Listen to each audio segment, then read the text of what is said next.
about where Zaneta is today, the school journey and all of that. I mean, Anita is anytime because yes, auntie, and I don't know how to be any kind of downcast and all of that. Gist, talk, and discuss with her siblings and all of that. Those, you know, getting to where she is, and she's in boarding school, right? So what is it like? Do you have any idea what has she ever faced anything, you know, that kind of discrimination, which I know there's, it must have been there, you know, in school, or maybe she has grown to the point where she feels, I don't even want to worry my parents about this. You know, the journey through school, and I think she hasn't really complained. The preschool she went to, very inclusive. She wasn't discriminated against in the school. Then primary school too. Then when she got to secondary school, I was worried because she never complained. She wasn't worried she was going from primary school to secondary school. She wasn't... You know, because, sorry, we had a conversation with a young man living with scleroderma, and he said he was so taunted, it was very bad for him in primary school. So when he finished primary school, he was just so happy that he's going to secondary school, that he's going to a new environment, that things are going to be different. But unfortunately, he got into I was the one worried because she wasn't complaining. So every time I would ask her, because the marks are very visible, is anybody bullying you? Did anybody say anything? So I think she's been lucky to go to schools where she hasn't really gone through any form of bullying, as far as I know. And that's the honest truth. Okay, sorry, I'll come back to you. Would you say this has to do with the environment where the school is, or the people she, you know, kind of was interacting with, you know? Let me say something. When the mommy was in year 1, I remember that he struggled a bit because, you know, it was moving from this inclusive preschool to this new school. And there were all these children that didn't know him from anywhere.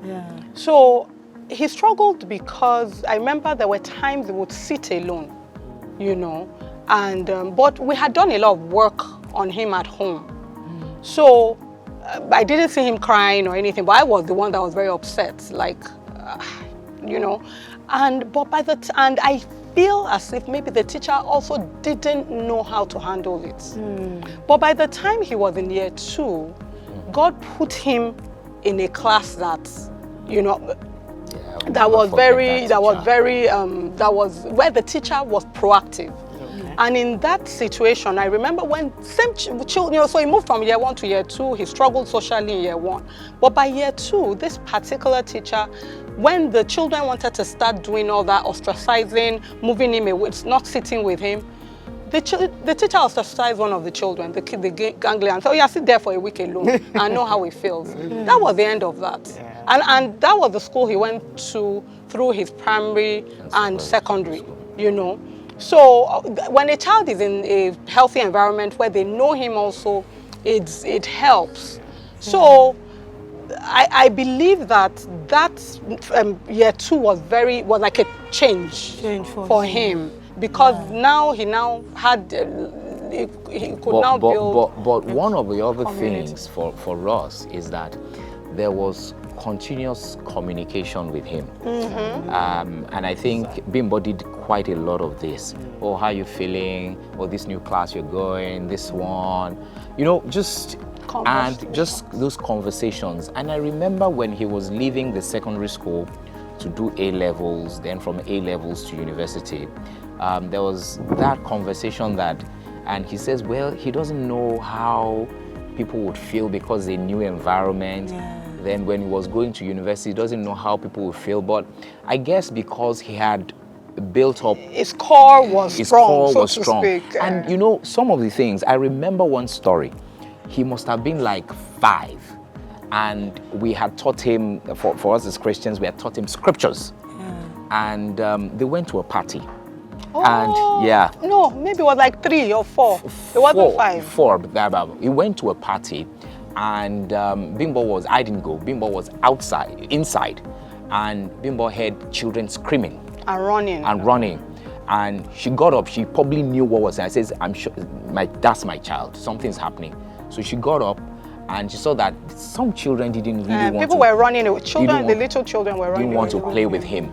And she told me when we got home, says, this is what happened. I said, we need to discuss it with the boy. So we called him, and just a normal, it wasn't a major something, just something was, oh, how was the party today? How did you feel about this thing? How do you feel? And I said, some people were running from me. I said, oh, really? As if we didn't know. Yeah. Really? He said, yes. I said, so what did you tell him? When he responded, I started to cry. He said, I told them that greater is he that they is should in not me, run away from me, me because greater is he that is in me, that he that is in the world.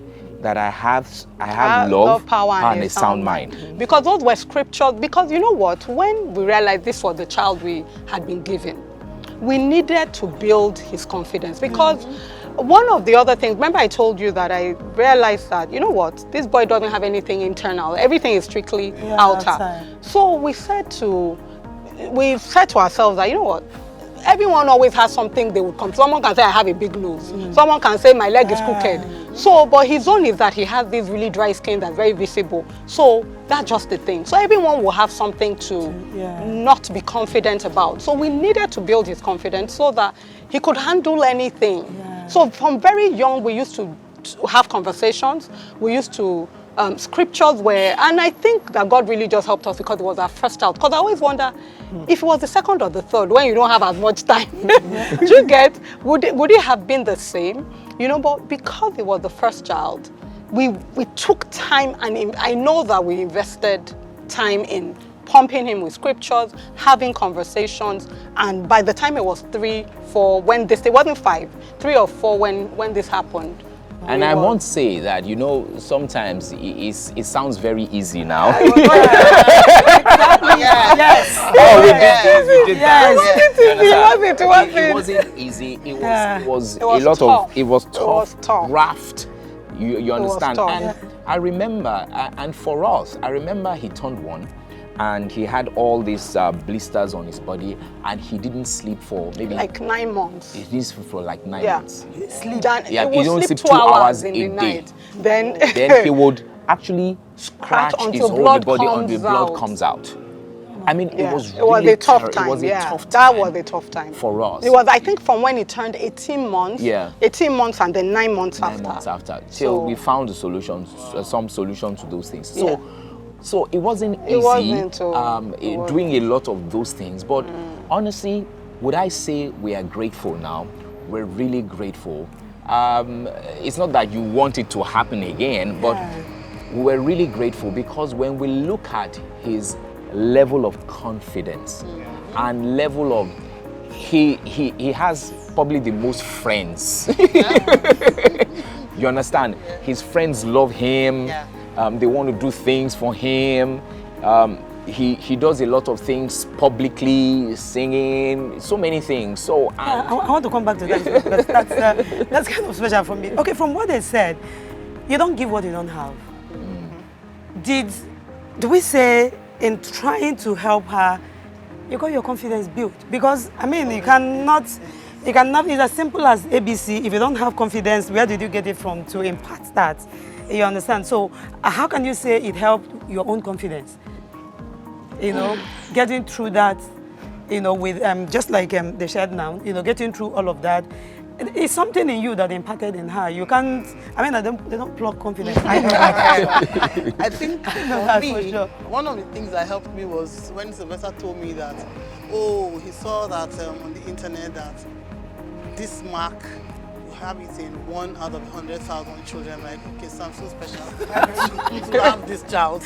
Okay, you know, special mom. Yes, that's really sunk. Like, oh, so out of 100,000 people, I'm the person that has this special child, and my daughter is so pretty. She has hair. Yeah, that hair since she was born. We've never cut the hair since. Oh wow! That's her baby. Yes. Wow. You know, coily, lovely hair. She's so beautiful, and she knows it. Yeah. So I now people say she has Indian parents. Oh yes.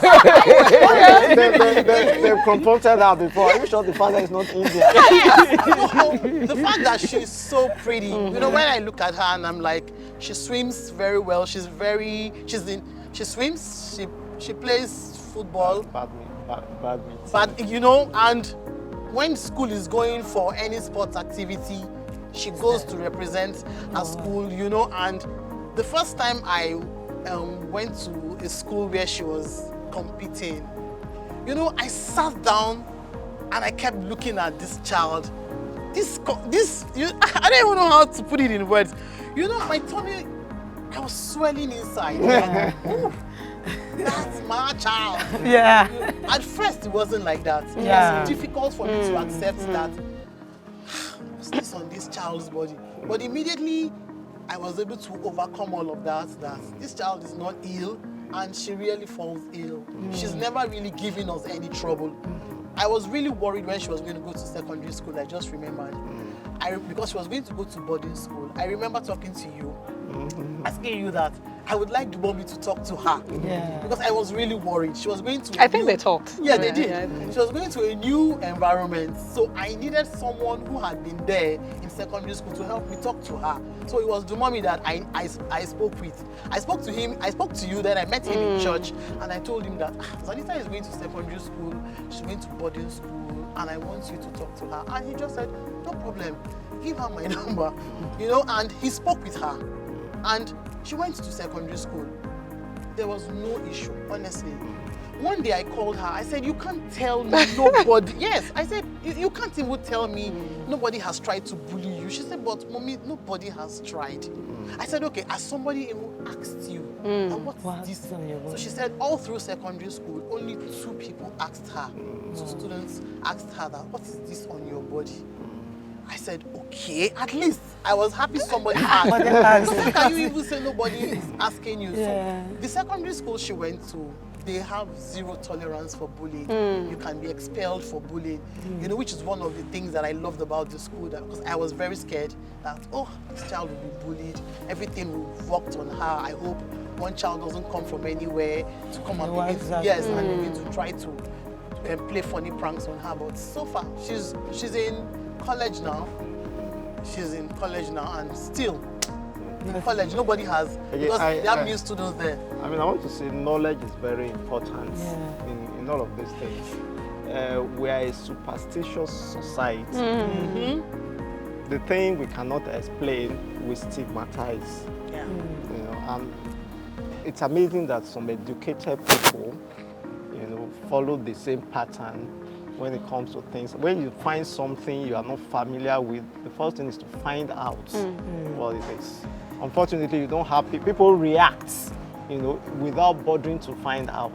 You know, if more people have enough knowledge about some of these conditions, I believe that the stigmatization will be less. Yeah, instead of just jumping into conclusions about people who have conditions you cannot explain. You know, thank God I have been able to, you know, get knowledge where necessary. This knowledge I impart to my own daughter, part to those around me, so that they are not fretting for nothing. If there is cause for concern, I don't deny it. You know, we need to go for help if there is need to go for help. But a lot of times there is actually no need. You know, so there is no point looking down on people just because you think you have something they are not in control of. Even if you try to do anything about it, there is not much you can do about it. So that, like, I thank God from the Christian background, we are talking about scriptures. You know, those scriptures assure you, and when you pump them into that child, it gives them the confidence they need in life. Because really, I have asked myself again and again, why would God let this happen? It has to be for a purpose. You know, sorry, I need to say something about that thing that they say in part, in the religious part. They said we are so religious. I agree. But we were having discussions with youngsters, and the young boy living with scleroderma said he has thought of suicide so many times, but that the only reason he has not done that is because of hellfire. And the other one, he quickly said, yes, that's the only reason. Oh, wow. If he was not taught and all of that, he would have done that. He said that he doesn't want to go through all this in life and end up in hellfire.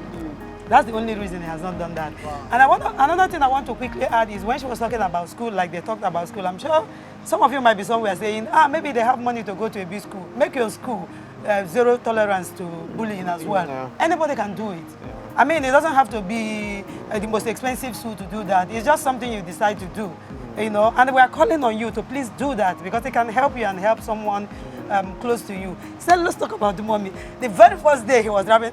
Okay, to you, I wanted to add something. I'm sure when she said he called mommy to, I'm sure you're wondering, do they honor each other?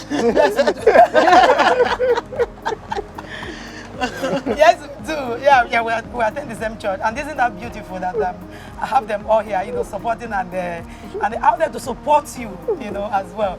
So the day I saw him standing in front of church of 10,000 or 12,000 people, and he was rapping, I was like, if you see the way I was going on in my head, I was like, wow, like he was going from there to there, and I said, this must have been the work of the parents, you know. Yeah, he loves singing, and like I have to refer to the youngsters again that we talked with in one of the episodes, and she said she doesn't like to go out, that she's that kind of person, and I was quick to add, there's possibility you're not that kind of person. It's just because of the condition you have, and anytime you're in, nobody is saying anything negative, nobody is staring at you. So for you, this is the best place to be. And if they take this thing away in the next 1 month, 2 months, it might be something totally different, you know. So tell me about him and his you know, his music had to be there, and because I saw in his Instagram page there was a place where you were vibing to his song. And, you know, I think it's also very important for parents to support children and to, apart from support, provide guidance for children. I remember when he was much younger, one of the things I thought was that, there's a lot of issues around music around.